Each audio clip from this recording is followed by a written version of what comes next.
Hello, everyone. My name is Tan, and thank you for joining us for our latest Kumi Now online gathering. I'll make sure to share the links to our YouTube channel and our website if you want to learn more about Kumi Now or revisit any past sessions that we've had. Today, our topic will be on activism and social justice, and we're joined today by our wonderful friends at Rabbis for Human Rights, Rabbi Kobe Weiss, who is the director of Rabbis for Human Rights Education Department, and then Anton Goodman, who is the director for partnerships at Rabbis for Human Rights. So the first part will be dedicated to them, and please stay around after they leave as we'll dedicate the rest of the hour to turning our knowledge into action as we engage in nonviolent advocacy. Before we start, I'd like to remind you that the session is being recorded. So please make sure your mic is off, and please take this into consideration if you have an opportunity to speak. So Kobe and Anton, you guys will have 30 minutes, 40 minutes to speak. We can have a Q&A session after. So again, thank you so much for joining us today. We're really pleased and honored that you guys are joining us, and we're very excited to hear from you. Thank you. Thank you so much, Than. And we're very happy to be back on Kumi Now with our friends from Sabil, the deeply shared values that we hold for justice and for a better future. And we're marking today International Day of Social Justice, which is actually on the 20th of February. And so we thought it would be interesting to start with actually some Jewish textual learning with Rabbi Kobe Weiss about social justice. Kobe, I'm going to just spotlight you so people can see you. And so the first part is with Kobe about social justice in Jewish tradition, and then we talk about some of our work at the moment on the ground in the West Bank. So over to you, Kobe. Okay, so hello everybody. It's an honor to me to be here. My name is Kobe Weiss. Today I'm a director of our education department, but I still have a part-time job in the social justice department when I have been working for the 15th year. Okay, in the short time we have, I will try to bring a perspective from Jewish source about the subject of social justice. My approach will be from a negative angle. I will first present examples of kindness and mutual aid to emphasize the difference between that and justice in its deepest sense. I hope that at the end of my remarks, you will also understand our unique path, in Rabbis of Human Rights, and how it fits into the connection we see between Judaism and the world of human rights. Let us consider two interesting commandments that appear in the books of Exodus and the book of Deuteronomy in a free language.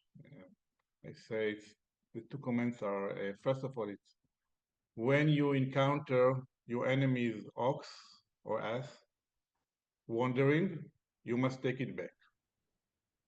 The first one is when you see the ass of your enemy lying under the burden and would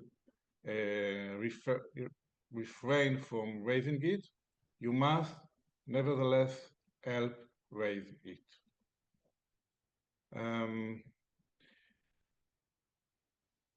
This is from the Exodus book. So first of all, we should note that the emphasis is on the donkeys of our enemies. It is clear that we must help our friends as well, yes? But there is an obligation not to evade and not to ignore and to help the enemies as well. We often hear in the Jewish discourse in Israel, why are you helping the Palestinians? Why are you collecting clothes for the children of Gaza, even before the last war? Take care of your loved ones first. Yes. In Hebrew, it's called Aniyei Ircha Kodmim. You first have to keep for your poor in your neighborhood. But here the command is clear. Maimonides, the philosopher who lived in the 12th century, rules explicitly that if there are two donkeys before you, one of the enemy and the other of the friend, you are obligated first to help take care of the enemy's donkey. So this is the first note. And the second importance point is the additional, and we can see it in another book, another version in the Bible, of the prohibition is to ignore is very biblical philosophy understanding and the word I'm looking for it doing the ways do not ignore. Yes, you have to help and do not ignore. Do not look away when you do something. In a modern life, it means do not pass the channel on television. Right? The psychology point is here that when you see your enemy's ox or donkey, if you really see, you must help. You cannot ignore, because we are good in our inside. But what we do, we took our face ahead and inside. So do not do that. And if you see the donkey, you must help. You feel that you must help. So this is the 2 points from this commandment from the Bible. Now, the Jewish sages over the generation grappled with the question of what our responsibilities are. For example, am I responsible for every lost goat in my area? When does it count? Do I need to drive, for example, around my neighborhood looking for a goat, lost goat? Should I set up a lost and found center? Well, the legal conclusion is that I'm responsible within a distance of around 210 meters, yes, 300 feet from my home. The word is ris.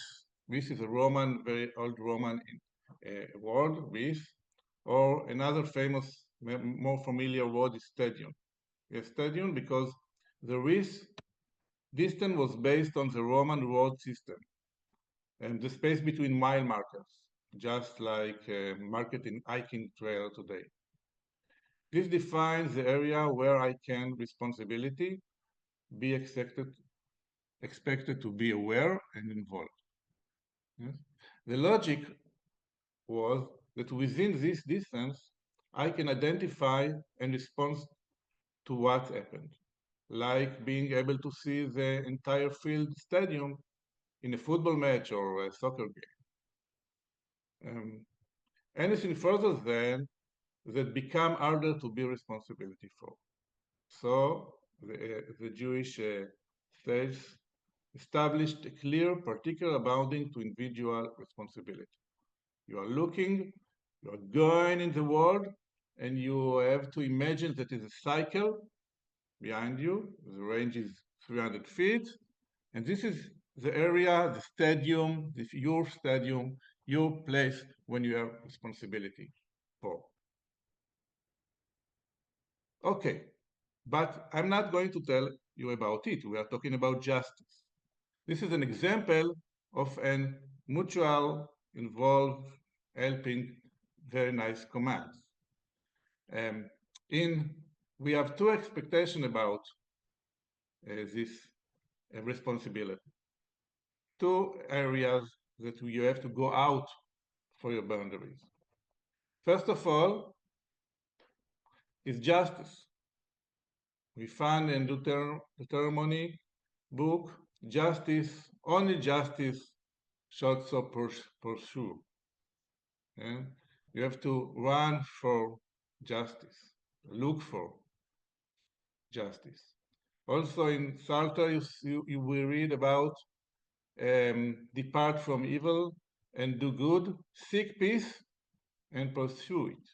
So peace and justice, we have to go out from our boundaries. Yeah? And it's very, it makes sense, yes? Let's take the first expectation of peace, yes? It is not possible to maintain peace when the boundaries of the stadium are guarded, yes? A person sits in his quiet and peaceful home and says to himself, hello, to me in my home. Everything is fine. Everything is ironic. In order to maintain peace, you have to go to a place where there is no peace. Anton, my friend, for example, and our volunteers come to South Hebron Hills or to Jordan Valley, one of the hottest areas in the world, because there is no peace there, because it is precisely there that shepherds are pursued and exploited. Maybe Anton will tell you about it. So you have to go where there is no peace. And about justice, the same. Yes, justice you shall pursue. The interpretation is that the command to pursue means that justice cannot be dealt with only in our own home. Yes, the same person sitting is say, well, I see justice around me. No, you have to go to market when people argue. You have to go to a conflict places where there's no justice, and then you have to fix it. And we come to places of injustice, and we heard and we was told, what are you doing here? And what you are interfacing with? Stay where you are. Right? But intervention is necessary. We will demand justice if everyone only keep his place. And for the sake of justice, we must really go out to search and deal with it. And now, do we do that? This is where the world of the human rights comes to our aid. The state is responsible for the rights of the citizens. And therefore, when we appeal to the state, to the institution, to exercise rights and change policy, we reach out to every citizen of our country and demand his justice. In conclusion, our way of organization as Rabbis for Human Rights is in all our departments and also in the Justice Department, is that the solution to injustice cannot remain in a specific way and be based on a spontaneous mutual help. It required a comprehensive vision. And we achieve this with modern tools by going to the legislature, writing position papers, going out into the field and locating people living in poverty and training them to become activists. In connection of all these actions, in order to create a modern law, we bring about a more just society. And it's doing so, when we're doing so, I believe that we will bring about a more Jewish state and not the nationalist interpretations that unfortunately is rising more and more. So I believe that the way to be more Jewish state, to bring more justice, we have to deal with the tools of the modern life, and the rabbis cannot stay in the synagogues. They have to go out and to reach and pursue justice and peace. Thank you. Thank you so much, Rabbi Kobi. And I'm going to take some of your teachings, some of the wisdom that you've shared, and talk about our actions on the ground a little bit specifically in the West Bank. And I'm going to remove the spotlight, but if you can stay for a few more minutes in case there are questions afterwards, it would be great. So again, I want to stress that really what you're experiencing is a part of the DNA of Rabbis for Human Rights, in the sense that we are a faith-based human rights organization. We're rooted in liturgy, in thought, in values and tradition. And Rabbi Kobi, as one of our senior educator, can bring us the inspiration from our texts that can inform the actions of today and tomorrow. That these teachings don't just stay within, the study hall, the Beit Midrash that we call it in Judaism, or they don't just stay within religious institutions. They in fact call to you to leave those institutions. And as Kobi spoke about leaving your own personal responsibility zone or stepping out of your comfort zone for justice and peace. This is our expectation of people of faith and belief across this region.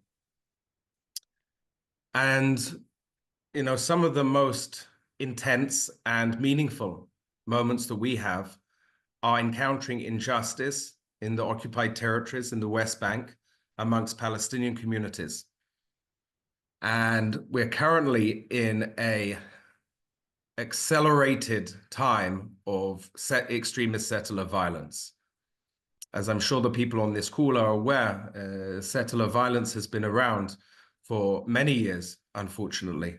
But for many years, it was at the periphery of kind of settler Jewish communities. Today, it's grown, and there's really 3 milestones recently that have turned up the heat and the amount of attacks that are happening. The first being the election of the current government in November 2022, where we saw Itamar Ben-Gvir and Bezalel Smotrich, who are leaders within the settler violence movement, becoming senior government ministers. And immediately that happened, we saw that it acted as a dog whistle to violent settlers who felt empowered by it, that they could attack more Palestinian communities. It also created serious policy changes. Today, when there's a settler attack and we call the police, we don't expect the police to come or make arrests. And this is an erosion of the rule of law, not that there was a high standard of rule of law in the occupied territories in the occupation, but there has been in the past a much higher standard than there is today, which is really a low point for us. And the third thing that we've seen is the way in which the army, the armed forces, and extremist settlers are coordinating, are in communication, and are even sharing information together. This is a complete erosion of the rule of law. And as you can tell from Kobi's words and our focus on Jewish law and understanding, we believe in law and order. We believe that it is the state's responsibility to ensure the safety and security of the Palestinians in the occupation. And it's not just us that believes that, that's international law. And in fact, that's Israeli law as well that is being jettisoned. The second turning point following the inauguration of the current government is obviously October the 7th. The brutal massacre on October the 7th unleashed a wave of revenge attacks that I feel uncomfortable calling revenge, because seeing Bedouin Palestinian communities being attacked and forced from their lands on October the 8th has absolutely nothing to do with the events of October the 7th.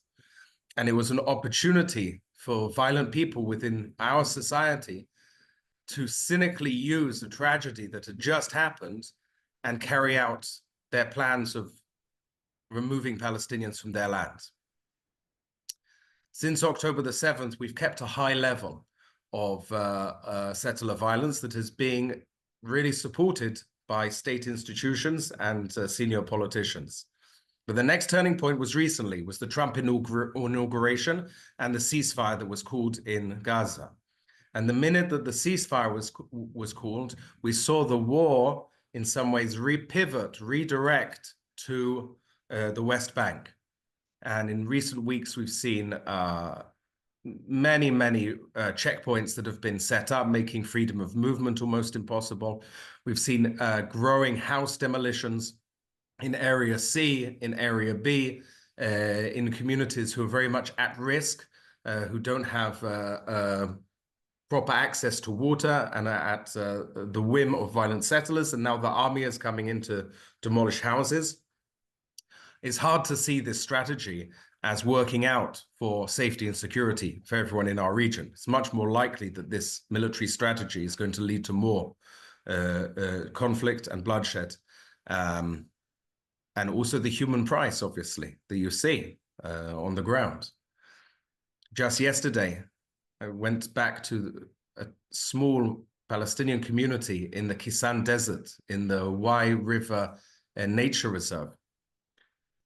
And I'd been there 2 weeks before to visit a family, young family, 4 beautiful children, a small flock of sheep around the back in a gorgeous place in the desert. And there's been a settle outpost that's been established near there. And in this area, in fact, there's a number of large Jewish settlements who are, the settlements are illegal under international law, but it doesn't mean that all settlers are violent, right? And so the majority of the settlements in this area are non-violent settlers towards the local populations. The new settle outpost that's been established is highly violent. And yesterday I went back to find a house that had been burnt down to a shell, found sheep that had been murdered on the ground, things that have been stolen around. And this is an unbearable sensation of injustice. And when Kobi says we need to step out of our comfort zones in order to bring justice or to pursue peace, it's not just a geographic comfort zone. It's not just stepping out of my, 250 meters or whatever it was Kobi shared with us. It's about stepping out of my ethnic community comfort zone. It's about facing a human rights abuse that is carried out maybe by a small percentage of my people, but in the name of Judaism, and which is being supported by the government of Israel, which is giving it more credibility. And stepping out of your comfort zone means you have to face that, and you need to face the changes you need to make inside you first and within your people. And it's a very difficult thing to do. And so, we have work across the West Bank where there's providing protected presence to Palestinian communities, or peak harvesting and agricultural times of the year. And I want to share with you that at the moment we're running our Planting Justice season, which is a program where every Friday we go out to a Palestinian community and we plant olive trees together with the community, often on lands that have been attacked by settlers. We're in the midst of planting 1,000 olive trees this year. Every Friday, there's dozens and sometimes even over 100 volunteers with us who come to carry out this act of solidarity. It's not going to end occupation. It's not going to bring human rights immediately to people, but it's a statement. It's about people coming out of their comfort zones, looking injustice in the eyes and trying to work for justice. It's especially meaningful to us because on the other side of the camp, obviously, is the violent settlers who attack olive trees specifically. The olive tree has huge cultural significance in our religion, in Palestinian culture and tradition.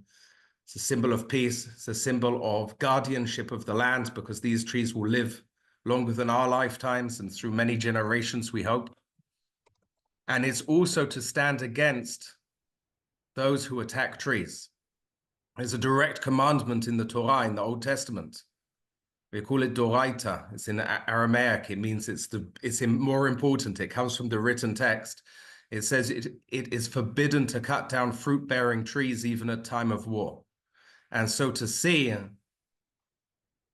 these violent settlers cutting olive trees that are owned by innocent communities is especially painful, because it is a direct transgression of the text.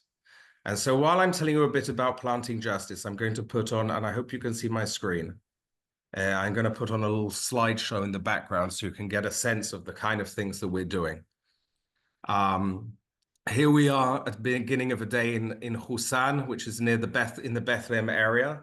You've got a settler here with a long gun who has appointed himself the sheriff of the area, coming in to question what we're doing. We tell the volunteers to get a move on with it because there could be more settler threats or army presence. And so immediately you see people picking up the trees. Here on this day, we planted 150 trees. The woman on the left is Orthodox, and we have across the Jewish spectrum. And here in the middle is a bishop from England as well. I'm standing next to him, if you can recognize me with my hat on. And there's something spiritual about getting into the Holy Land, you know, quite physically, into the dirt, and planting a tree.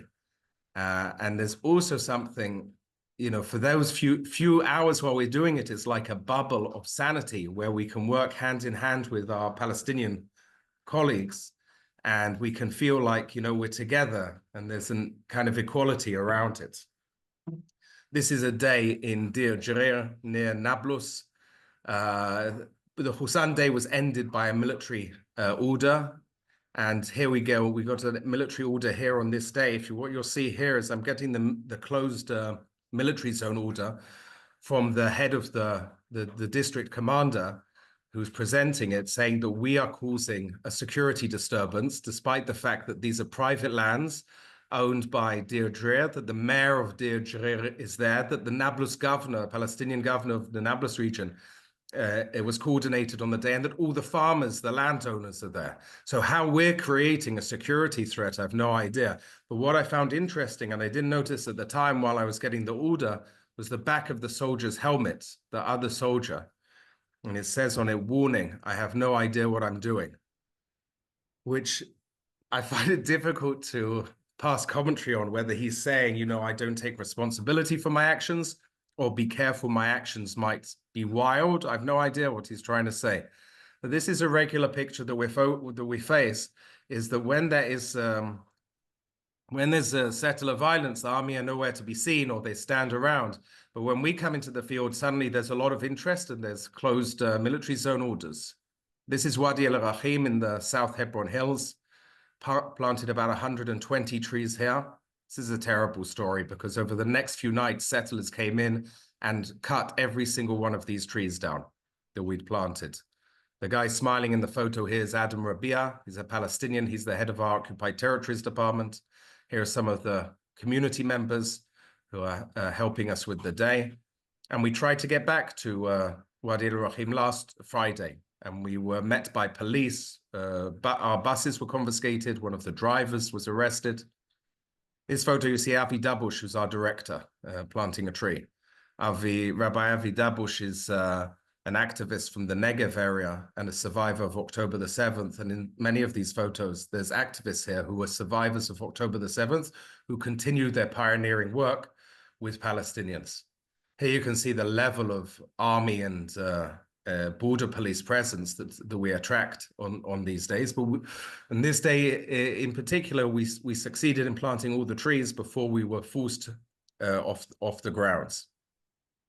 And so there's joy in these days. You know, there's sadness as well, because we're understanding what the communities are dealing with, and the kind of threats that they're living with daily. But to work with your hands, to step out of your comfort zone, and to try to seek justice is a solution for how we need to live. It might not provide a solution to the context in which we're living in. So Kobi and I have been very happy to spend about half an hour with you, and I know that's the time that was given, and we're still both here. So we'd be happy, Than, if we can take any questions or comments before you move on to your next item in the agenda. Yeah, thank you so much for taking the time to share with us the wonderful work you're doing. It seems that Kobe has responded to a question, but maybe if you want to expand, Kobe, on someone asking just, you know, your understanding of the goal of a Jewish state with the current understanding and practice of Jewish theology on the ground. So I wonder if you wanted to just expand on your answer, or read your answer that you wrote in the chat. Okay. Yes, you can read what I answered him. Look, we have struggled not only in the field, like Anton told you, also our main issue is also to struggle in the field of the religious and the theological field, because we struggle against another rabbis from the right wing. Their interpretation are very different, very military, very in our eye is fascism. Yes, and so I read the question and I answered it. Yes, we are in a minority world, minority voice. Yes. And by the way, it's very interesting because I know that you are a Christian, and sometimes I read rabbinical matter and so on, and we said, yes, we have to have mercy to the poor, and to help him because he's a victim, and he's a victim of the modern policy of the government. But the rabbinical say, no, it's a Christian word. Why do you say so? Mercy, you have to see your enemy, as I said. Because of it, I know. I tell you an example, just very short example. In the temple, second temple, in the first in the morning, there is a prayer when they declare the Ten Commandments. And in the last years in the temple, about, I don't know, the temple destroyed in the 70 BC, not BC, in the 70s, yes. The year 70. Yeah, when Yeshua, yes, Jesus, have his message, and there is the first Christian Jews when there was Jewish, but they start to say, well, we are believing the Ten Commandments, but not in the other command in the Bible, like the Christian believe today. So what the Jews do in the temple? They stopped to pray the Ten Commandments because they say, oh, somebody thinks that maybe we are Christian. So sometimes the Christian word of mercy, of love, make our rabbi to say, no, we are not. We have to be changed, to be different. So that I'm telling you because you understand what I said. So the same when we are now agree about it. It's for sure that we have to help. For sure that we have to look for our enemies and to help with these ox or with these hats. Yes, but we find it any other way. No, it's too nice. You know. So this is our story. That's what we have struggled, and that's why we are here. And you are, and of course, you can help us to support us. And I think that today, our enemy, we can shake hands because Christian and a liberal Jew are in the same side, in the good side, I think, in the world, against all this voice. Thank you, Kobe. And I think Sabil's ideologies and theologies are very similar, and we're siblings in this shared value for human dignity. So I think, that's so thank you so much for your words and your reflection there.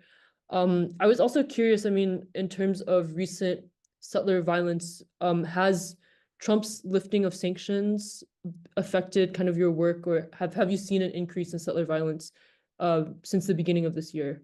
I'm just curious about like what you've seen on the ground in terms of updates. So the first thing that I want to respond to that is what toxic rhetoric can do to worsen a bad situation. And his floating of this idea to empty Gaza of its inhabitants and residents, to ethnically cleanse the Gaza Strip, which, according to most experts in the field, is not something that's even possible to be done. It is an infectious, toxic rhetoric that cheapens the lives of Palestinians and will ultimately cost lives on the ground. There's a responsibility to what you say. And we're very worried. We're very worried about, about all of these plans that have been, floated in the background, whether it's resettling the Gaza Strip with Jewish settlements, which is quite an appalling suggestion, especially when we have so many displaced people within Israel. And speak about the Gaza envelope and the northern border with Lebanon, people who still aren't able to return to their homes, whose communities are still destroyed. And there's talk of creating, which are only going to be extremist settlers within the Gaza Strip. It's spitting in the face of citizens of the country. And it's also so dangerous to the future for both of our peoples. We're still reeling, from the new reality that the ceasefire has created in the West Bank, and it's very worrying. And, we had a planting day a few weeks ago in the Bethlehem area. It took our Nablus team, Palestinians from the Nablus area, 7 hours to arrive. And to be honest, it was miraculous that they got there at all. It's becoming impossible to move throughout the West Bank. And, these are the kind of things that we're up against at the moment. There's definitely been a spike in settler violence in recent days. Over the last week, we've seen, numerous events that are from mass attacks to intimidation attempts that are, they're happening more quicker, but it's hard to pin it down. We're not a data collecting organization. We work with the UN Office for the Coordination of Humanitarian Affairs, OCHA, and with 2 Israeli organizations I mentioned Yesh Din as a very important organization for data gathering and sharing. And they have very good data on their sites, and they do show the upticks that have happened in recent weeks as well.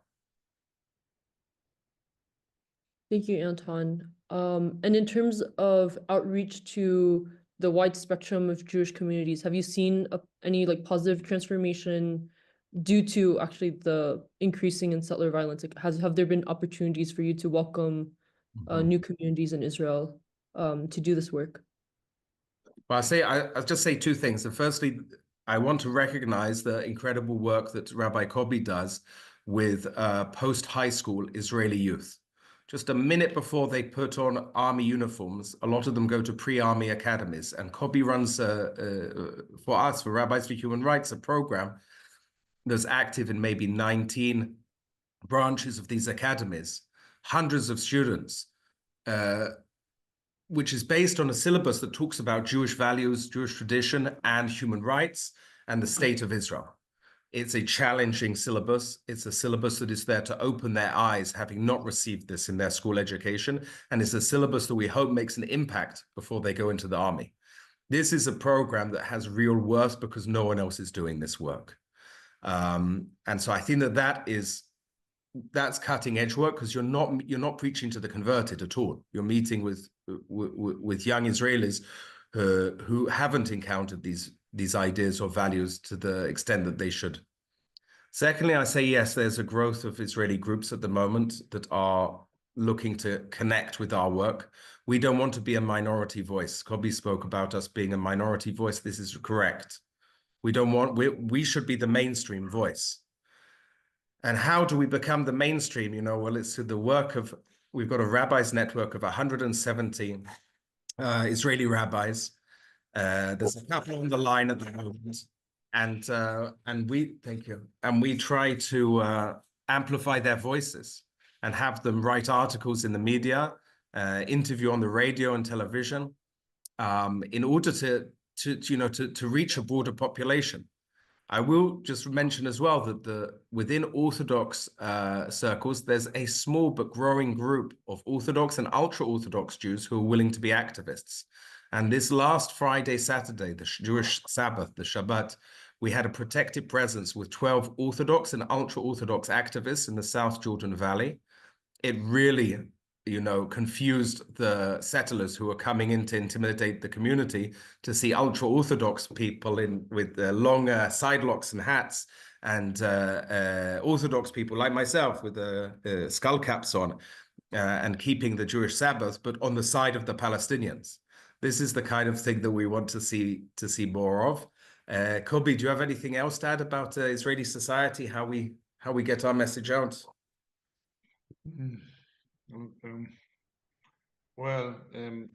The Israel society is very traditional. Even the secular people in Israel very came from a traditional family. So we believe when we talk the vocabulary of Judaism, it's more effective than to talk with just human rights words. When we say like human rights, it's like you are from the left, and the traditional ways from the right, more conservative.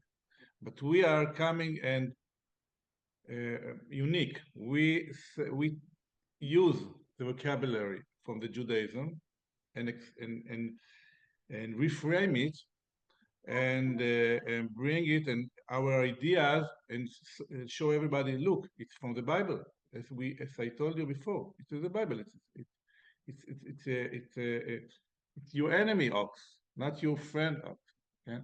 And so on. So for like these examples, I believe that it's more easy to convince and with our idea.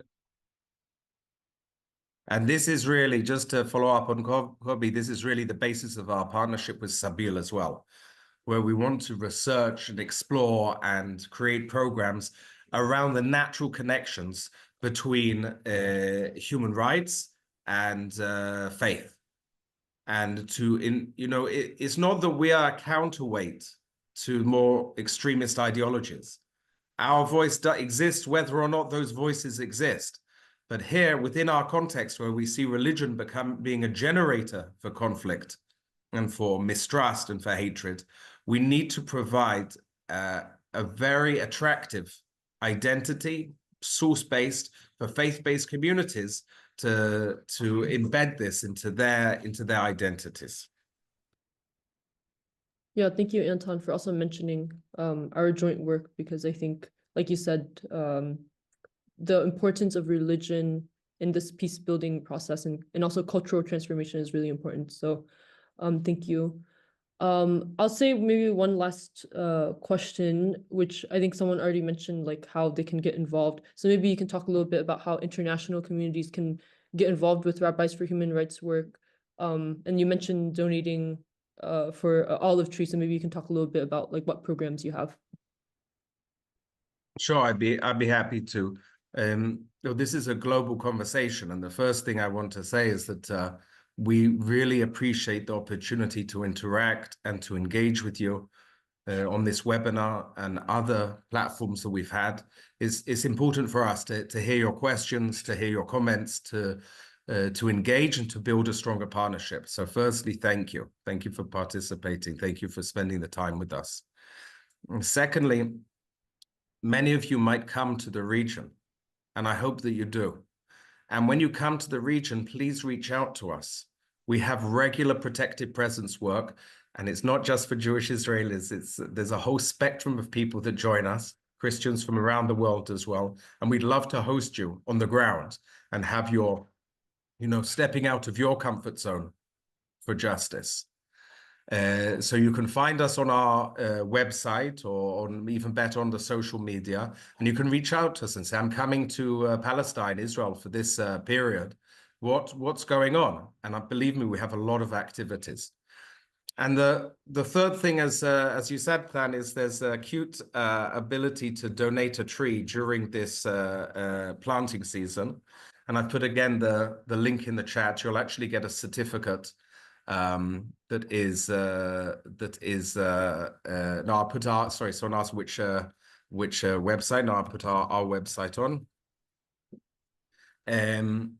And you can sign up for our newsletter, but you get a certificate because, yes, as someone wrote in the chat, it was just Tu B'Shvat, the 15th of the Jewish month of Shvat, which is the New Year for trees. The Mishnah, the oral Torah teaches us there's 4 different New Years in Judaism. And the 4th of those is the New Year for trees, which is on the 15th of Shvat. And we just celebrated that day. We marked it with planting trees, but we also, in a more somber sense, we saw a lot of settler violence taking place on this festival that's supposed to be about growth and, building for the future and nature. And in its place, we saw brutality and destruction.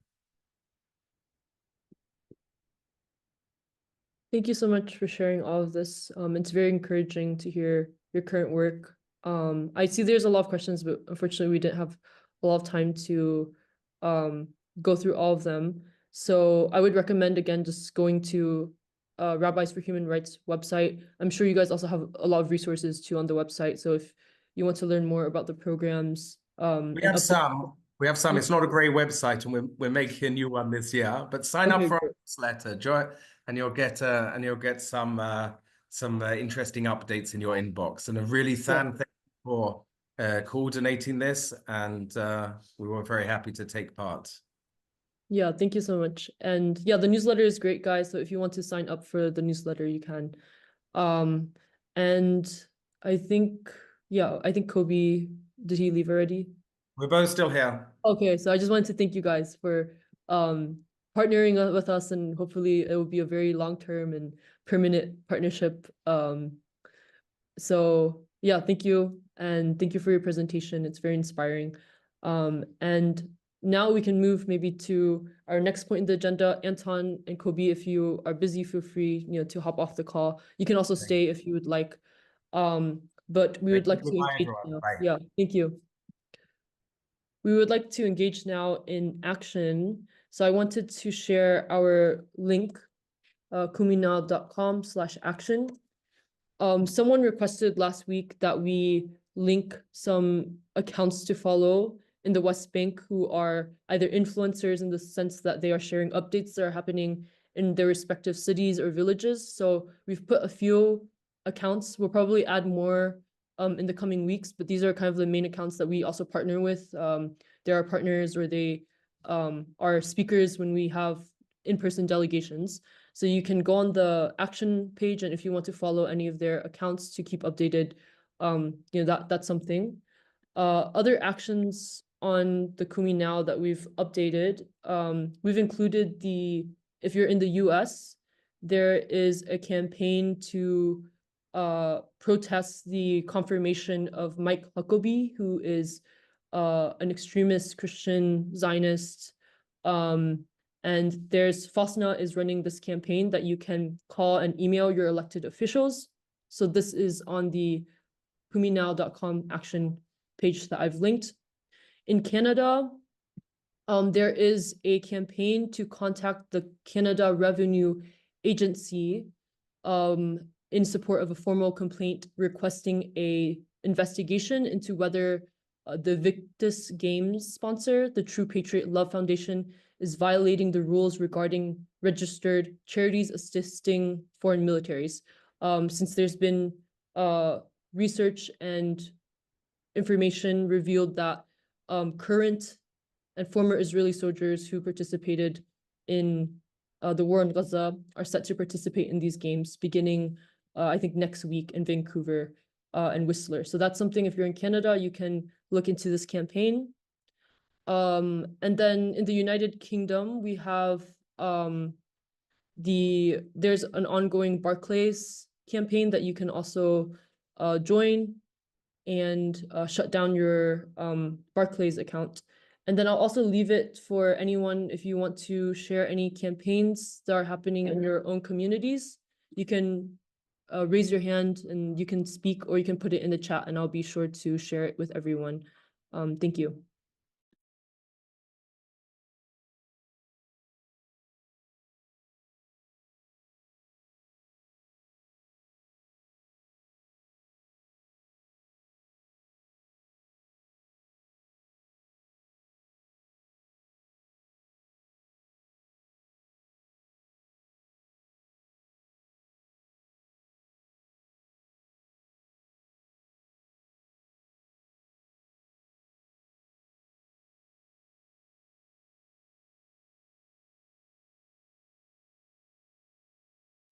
And I would also like to highlight our new platform. It's called POW Action. So we created this last year, but it's worth, for you to look at it again. So every week we try to post virtual events that are happening around the globe in your cities, in your different countries, whether that be protests or virtual events. So you can visit, and I've linked it down, POW Actions. And we've highlighted, I can just name a few events that are happening. There's, for example, a virtual poetry reading for Gaza happening, I think, in March. So there's a bunch of events that you can just check out on this website and find out what's kind of happening around the world as well. So that can be helpful for you if you want to look for new things to look at. What website? It's called POW Actions. So I've linked this in the chat. It's a Sabio initiative. So Sabio runs the website. And so if you have events also in your community that you want to share on the website, you can submit that and it will show up on this website for people to look at.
I think there's been an issue also, people have not been able to receive Sabio's newsletters. So I've also just tried to link the URL to Sabio's newsletter. You can sign up. So we try to, every week we upload a newsletter to your inbox, email inbox on Monday. So if you haven't received that, you can try to do this link and it will subscribe you to the newsletter, because we try to advertise Kumi Now events, our Thursday service, and then also other actions that are taking place. So we have this just in case you've been missing the newsletters.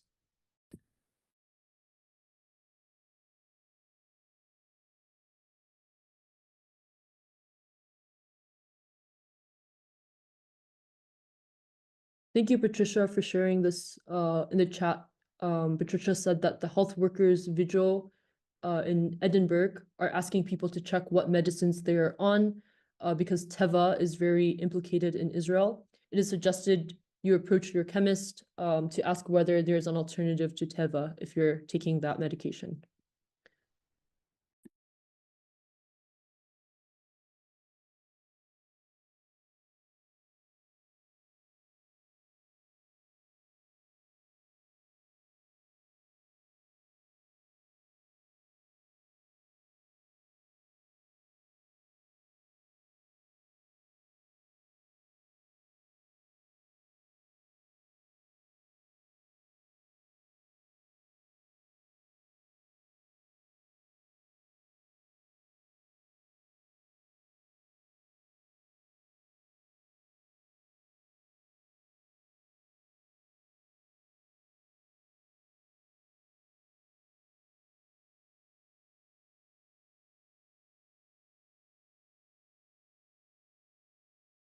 I also got a question for Sabio delegations. So many of you know we have been hosting delegations every month. So I thought it might be worth also sharing that we do have upcoming delegations this year. And all of our partners in Sabio, we have been encouraging people to come to Palestine and be in solidarity with our partners, human rights defenders. And it's very important to continue this international presence, especially as the situation becomes worse and worse. So I will share the link to Faustina's website. So even if you're not from the US, Friends of Sabio North America has a timeline of all these delegations that we are hosting. March, April, we basically are hosting once or twice or even more a month. So I'll link this website so you can actually go to this website. If you scroll down, you'll see a timeline of all the delegations that we have that are open to general audiences. So for example, in March, we have a Lenten delegation will be focused on the theme of Lent. And we also have, if you're a grassroots organization or part of a grassroots organization, there's one in April 2025. So each delegation usually has a theme, but if they don't have a theme, it's usually going to be focused on general solidarity, or if it's during Holy Week, it will be focused on Palestinian Christianity. So if you're interested in coming, you can look into this timeline. Sabeel tries to subsidize a lot of these costs, so it is, I think cheaper than a lot of other trips if you try to go to Palestine. So we try to make this very convenient for people, and you can sign up this way.